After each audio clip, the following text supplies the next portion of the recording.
안녕하세요. 부동산 PD 남승현입니다. 네, 지난번에 렌탈 부동산을 투자해만 하는 이유 했는데요. 그러면은 렌탈 부동산을 어떻게 투자할지 이제 한 단계 이렇게 좀 밟아갔으면 좋겠다는 생각에 계속해서 이제 시리즈로 좀 준비를 해볼까 하는데요.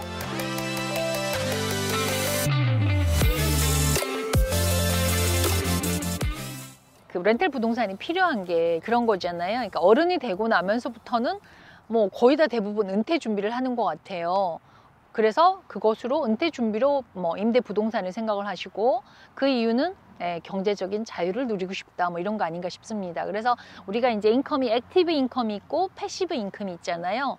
결국은 액티브에서 빨리 이 패시브로 갈아타는 거가 중요한데, 그렇게 갈아타는 게 그래도 가장 뭐 주식을 하든 뭘 하더라도 부동산이 가장 좋은 것 같아요. 레버리지가 워낙 좋으니까요. 그래서 렌탈 부동산, 즉 임대 부동산은요, 뭐 좋은 점이 지난번에도 말씀드렸지만 일단은 매월 돈이 들어온다는 거고요. 또 이 가치 상승이 된다는 거죠. 그러면 이 임대 부동산에는 어떤 게 있냐면은 주거용 부동산이 있고요, 상업용 부동산이 있습니다. 그래서 소유주는 이제 내가 부동산을 가지게 되면 뭐 수리라든지 유지 관리, 뭐 또 비상시에 재산 같은 거 기타 비용을 좀 재정적인 여유를 갖고 있는 게 좋다라는 말씀을 드리고요. 그 다음에 이제 인베스트 하시면은 뭐 그 이자율이라든지 주택 시장 상황이라든지 이렇게 그 뭐 테넌트들이 또 속 썩히는 경우도 되게 많거든요. 그런 내용들을 좀 고려를 하시고 하시는 게 좋습니다. 그래서 어떤 경우엔 테넌트가 돈을 안 내는 경우도 있고요. 근데 거기서 뭐 너무 좀 어린 아이가 태어났다든가 이럴 때는 이빅션 할 때도 좀 곤란하고 그렇거든요. 또 어떤 경우에는 돈을 내기는 내요. 뭐 3,000불이다 그러면은 100불만 내요. 이거 이빅션을 할 수가 없잖아요. 그래서 굉장히 테넌트를 정하는데도 좀 관리를 잘해야 하는 부분이 있고, 뭐 핸디맨 정도도 갖고 있어야 되고, 이렇게 항상 세상에 공짜는 없는데요. 그래도 내가 그렇게 일을 많이 해서 하는 게 아니니까 임대부동산은 그런 장단점이 있는데요. 네. 임대부동산을 투자할 때는 뭐 이자율이라든지 주택시장의 상황 또는 뭐 불성실한 테넌트를 또 고려를 해야 되겠죠. 왜냐하면 베이컨 레이시 생길 수도 있고 뭐 이빅션을 해야 되는 경우도 있으니까. 그래서 부동산 자산은 은퇴를 하고 난 뒤에도 또는 내가 일을 하지 않아도 항상 수입원을 제공할 수 있는 아주 훌륭한 장기 투자처이기도 하죠. 그리고 뭐 안정적인 현금 흐름이 있고요. 근데 그러나 다 그렇지는 않겠죠. 그래서 투자 분석이 꼭 필요합니다. 뭐 이 동네의 임대료는 얼마인지, 뭐 그 다음에 모게지 페이먼트는 내가 얼마를 해야 되는지 등을 고려를 해야 할 것이고요. 그 다음에 수리와 뭐 정기 유지 보수 또는 재산세, 유틸리타 같은 건물에 대해서 책임이 있는 기타 비용도 있거든요. 그래서 그런 것도 투자를 할 때 감안을 꼭 하셔야만 한다라는 거죠. 부동산의 최대 장점은 레버리지를 활용을 하는 거잖아요. 그래서 내가 작은 돈을 투자해서 큰 건물, 그러니까 가격이 나가는 건물을 부동산을 살 수 있다는 건데, 그래서 레버리지를 활용하기 위해서는 모게지 대출 승인을 받아야 되잖아요. 그러면 이 승인을 받기 위해서는 내가 안정적인 소득을 갖고 있어야 되고, 또 신용 점수도 잘 관리를 했었어야지 이 좋은 레버리지 제도를 활용을 할 수 있겠죠. 그러면 이제 상업용이든 거주용이든 이제 내가 어떤 임대 부동산을 투자를 할 텐데요. 이 상업용과 거주용에서 융자를 할 때 차이가 있는 게 뭐냐면 모게지를 받죠. 그럼 그 라인이 좀 다릅니다. 상업용은 뭐 연방 금리에 따라가는 거고, 거주용은 이제 10year 트레저리 반드를 따라가죠. 모게지 채권으로 따라가는 거죠. 그래서 될 수 있으면 거주용이 아무래도 이자율이 좋겠죠. 그리고 30년을 가는 거고, 커머셜 융자는 한 7년 정도로 가기 때문에 융자에서 차이가 있다라고 말씀을 드립니다. 그래서 뭐 4유닛은 거주용이지만 5유닛은 상업용으로 속하는 그 이유가 융자에서 차이가 있다라는 말씀을 드립니다. 임대 부동산의 장점과 단점이 있겠죠. 다른 투자와 마찬가지로요. 소득 자산을 소유하는 데는 장단점이 있겠죠. 임대부동산은 포트폴리오의 다양성을 제공할 수 있는 아주 훌륭한 투자의 기회이겠습니다. 이는 다양한 투자 수단의 위험을 분산시키는 데 도움이 될 텐데요. 투자자들은 또한 소득을 창출해서 은퇴를 위한 안전과 저축을 제공할 수도 있겠죠. 그러나 소득 자산을 소유하려면 많은 시간과 노력, 자본 및 인내가 필요하기도 합니다. 예를 들면 임차인과 거래하는 것이 때때로 어려울 수도 있어요. 그러니까 제가 잠깐 말씀드렸지만 테넌트가 렌트비를 안 내는 경우도 있어서 이럴 경우 이빅션 태그 조치를 해야 되는데요.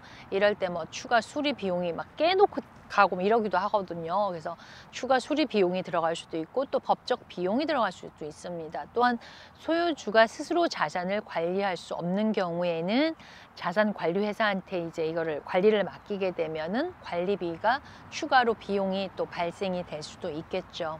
네, 여기서 잠깐 말씀드리면요, 그 액티브 인컴이라고 해서 내가 스스로 관리를 하면은 액티브 인컴에 대한 그 세금 공제를 좀 받을 한 25,000불 정도인가요? 이렇게 받을 수 있다라는 거 말씀드리고요.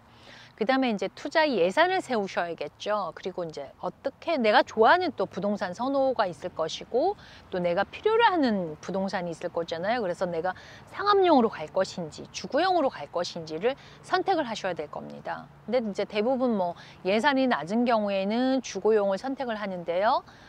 꼭 뭐 주거용이 아닐 수도 있겠죠. 예를 들면 내가 50만 불을 투자 금액이 있어요. 그럴 때는 할 수 있는 방법이 뭐 주택을 50만 불 주고 1밀리언짜리 주택을 가능할 수도 있고 아니면 50만 불 올캐시로 살 수도 있고요.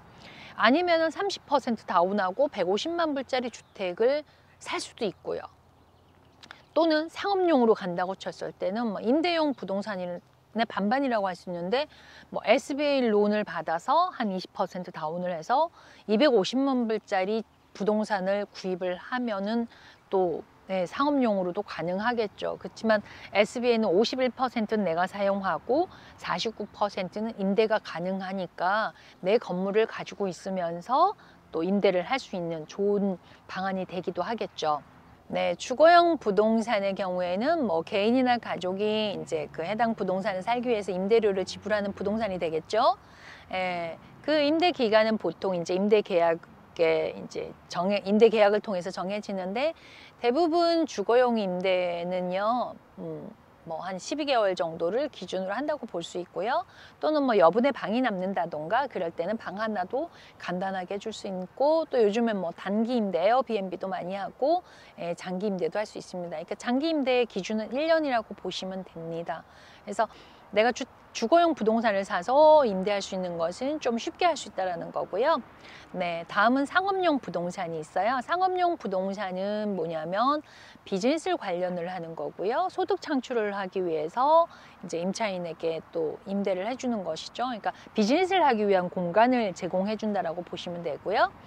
단일 상점부터 아주 거대한 쇼핑센터도 있고 뭐 오피스도 있을 테고요. 이제 큰 아파트도 상업용 부동산으로 속하고 뭐 산업용 부동산이라고도 하지만 창고나 물류창고 같은 것도 상업용 부동산으로 분류를 해봅니다. 그러면 상업용 부동산도 마찬가지로 부동산이기에 임대소득을 가져올 수 있고 인컴 프로퍼티니까요. 시세 차익도 기대할 수 있습니다. 근데 이제 상업용 부동산은 아무래도 주거용 부동산보다는 좀 더 많은 자본을 필요로 할 것으로 생각을 합니다. 네, 좀 많이 좀 길이 다르죠. 그래서 상업용 부동산을 구입할 때 뭐 다른 부동산도 마찬가지지만 캡 레이트, 그러니까 내가 순수익이 얼마가 나고 내가 구매하는 금액이 얼마인지를 따지는 건데요. 인컴 프로퍼티에서 이 구매 금액을 정할 때 캡레이트이 얼마라고 따지거든요. 그래서 뭐냐면 이거는 NOI, 그러니까 순수익이 구매 금액과 나눴을 때 몇 퍼센트인지 따지는데 그 몇 퍼센트도 이제 뭐 그 프로퍼티에 언제 지어졌는지 위치나 컨디션 또는 그 부동산의 유형에 따라서도 캡레이트이 좀 다르게 작용을 합니다. 예를 들면 주택이나 아파트 같은 경우엔 아무래도 사람이 사는 거다 보니까 안정적으로 보는 거예요. 그래서 캡레이트이 좀 낮고요. 결국은 부동산 가격이 높다라고 보는 거고요. 그 다음에 뭐 쇼핑몰 같은 경우에도 좀 좋은 위치에 있는 경우에는 캡 레이트이 낮지만 되게 오래되고 구석진 곳에 있을 때는 캡 레이트이 높을 수 있고요. 오피스나 이렇게 유동성이 좀 많은 경우에는 또 캡 레이트이 올라갈 수 있고, 그러나 좀 새 빌딩인 경우에 캡 레이트이 낮다라고 보시면 됩니다. 그래서 부동산 유형에 따라서도 캡 레이트이 이렇게 차이가 나는데요. 또 전체적인 그 경제 흐름의 펀더멘탈에 따라서도 차이가 좀 그 캡 레이트 차이가 나더라고요. 그래서 이제 뭐 캡 레이트 3%다, 4%다, 5%다 하는데, 예를 들어 보자면 내가 100만, 그냥 깨끗하게 100만 불을 투자했을 때 캡 레이트 3%다 그러면 연소득이 3만 불이 나오는 거고, 5%다 그랬을 때는 5만 불이 나온다라는 거죠. 그래서 캡 레이트에 따라서 건물의 가격이 달라지는 거고, 이것은 인컴 프로퍼티에서 굉장히 많이 사용하는 방법 중에 하나입니다. 우리 이제 할 때 뭐 거긴 캡 레이트 얼마 돼요? 이렇게 물어보거든요. 그래서 이제 이런 임대 부동산, 뭐 상업용이든 거주용이든 투자를 한다고 할 때는 캡 레이트에 대한 것은 좀 알고 시작을 하시는 게 좋겠다라는 생각을 해봅니다. 네, 이렇게 이제 캡 레이트에 대해서 알아봤고요. 임대 부동산을 투자를 한다면 될 수 있으면 한 50% 이상은 다운 페이먼트를 하시라고 제가 권유를 드리는 게요. 이유는 뭐 디폴트를 좀 예방할 수 있잖아요. 그 이유는 뭐냐면 50%를 다운하면 렌트비하고 이렇게 이분이 되니까요. 그래서 모게지 페이먼트라든지 재산세, 또 뭐 유지 보수 비용 이런 걸 포함해서 이제 50%가 돼서 이분이 된다라면, 베이컨트만 생기지 않는다라면은 디폴트를 예방할 수 있는 그런 구조가 되겠죠. 그래서 오늘은 렌탈 부동산을 투자하기 위해서 계획을 어떻게 할 수 있을지에 대한 간략한 정리를 해보는데요. 네, 얼마의 자본으로 얼마의 수익을 얻을 수 있는지 아주 간단하게 해볼 수 있는데, 그 뒤에는 또 여러 가지가 있잖아요. 그래서 내가 투자를 할 때는 하기 전에 미리 계획을 좀 세우고, 그 다음에 구매를 하고 또 관리를 어떻게 할 것인지를 생각을 좀 해보셔야 할 거로 생각을 합니다. 그래서 계획을 할 때 이제 특히 부동산은 레버리지 있으니까요. 그 레버리지를 어떻게 잘 활용할 건지에 대해서 하셔야 되는 거거든요. 그래서 뭐 지역 선정도 매우 중요하죠. 로케이션이니까. 그래서 내가 캡 레이트이 어느 정도에 시작을 해서 어떻게 해야 되겠다라는 걸 하셔야 되고요. 제가 이제 하나 에피소드를 말씀을 드려보면은, 어떤 분이 건물을 사셨어요. 근데 보니까 20년을 임대 기간을 가진 거예요. 근데 보통은 임대를 할 때 매년 CPI 기준으로 임대료를 올리거든요. 근데 이 경우에는 그쪽 그 사주신 에이전트 분이 임대 기간을 20년으로 픽스를 해 놓은 거예요. 그러니까 만약에 1월 1일, 그러니까 2020년 1월 1일부터 2021년 12월 30일까지 매월 렌트비가 5,000불이었으면 20년 후에 2040년에도 똑같이 5,000불로 해 놓은 거예요. 이거는 안 됩니다. 그 이유가 뭐냐면요. 아까 캡 레이트에서도 말씀을 드렸다시피 인컴 프로퍼티잖아요. 매년 올라가서 내 인컴이 얼마가 나오느냐에 따라서 부동산의 가격이 정해지는 거잖아요. 예를 들어서 매년 3%씩 올렸다고 했을 때와 픽스 해놨을 때, 나중에 내가 이걸 100만 불에 샀다라고 했을 때는요, 나중에 한 50% 정도 차이가 날 거예요. 그래서 절대로 그 임대를 할 때도, 내가 임대 부동산을 사서 임대를 해줄 때도 전문가의 도움을 좀 꼭 받으시라고 말씀을 드리는 게, 정말 믿을 만한 전문가를 찾으셔야지. 이렇게 픽스를 해놓으면 굉장히 매월 인컴은 들어오겠으나 가치 상승은 기대를 전혀 할 수 없다라는 겁니다. 그래서 결국 캡 레이트를 올릴 수가 없는 거죠. 네, 그래서 부동산 투자, 네, 언제든지 할 수 있게 준비 잘 하시고, 잘 구매하시기를 바라겠습니다. 오늘은 여기까지입니다. 감사합니다. 부동산 PD 남승현이었습니다. 구독, 좋아요, 알람 설정해 주세요.